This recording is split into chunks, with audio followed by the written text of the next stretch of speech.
अतिक्रमण विभागाची कारवाई म्हणजे पुढचे पाट आणि मागचे सपाट।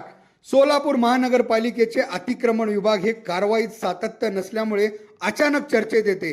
म्हणजेच कधी गुडेवार साहेबांच्या काळात, कधी पोलीस आयुक्त कामटे साहेबांच्या काळात आणि आता ओंबासे साहेब हे मनपाचे प्रशासक आणि आयुक्त झाल्यापासून सतत कारवायांमुळे प्रकाश झोतत दिसत आहे।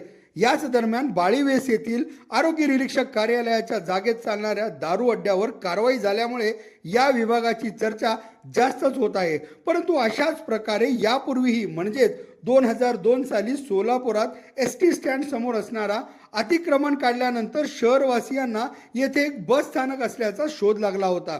तर सराफ बाजारातील फुल विक्रेते आणि दुकानदारांवर कारवाईनंतर येथे भला मोठा रस्ता मोकळा झाला होता।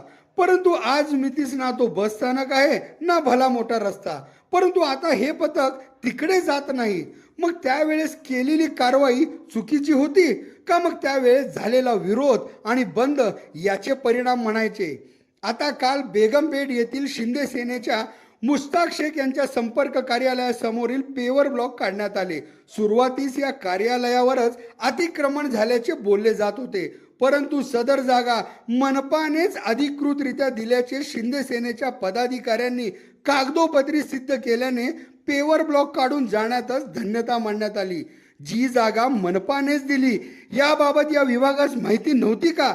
ज्या पद्धतीने लवाजमा आणण्यात आला होता, यात पोलिसांचे बंदोबस्त, त्यामुळे आता जणू हे संपूर्ण बेगमपेठवरच कारवाई करतात की काय अशी समज काही काळ का होईना नागरिकात होत होती।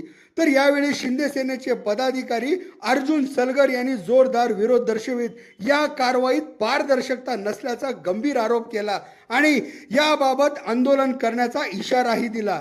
एकंदरीत आज मितीस अतिक्रमण विभागाकडून कारवाई होत असताना मागील काळात झालेल्या कारवाईच्या ठिकाणी पुन्हा जैसे ते परिस्थिती दिसत असल्याने या विभागावर आरोपाची झोड उडतच राहणार आणि निदान कारवाई अगोदर संपूर्ण शहानिशा न झाल्यास कार्यालयावर कारवाई ऐवजी फुटपाथवर कारवाई करून माघारी येण्याची नामुष्की ओढवणार नाही याचाही विचार होणे गरजेचे आहे।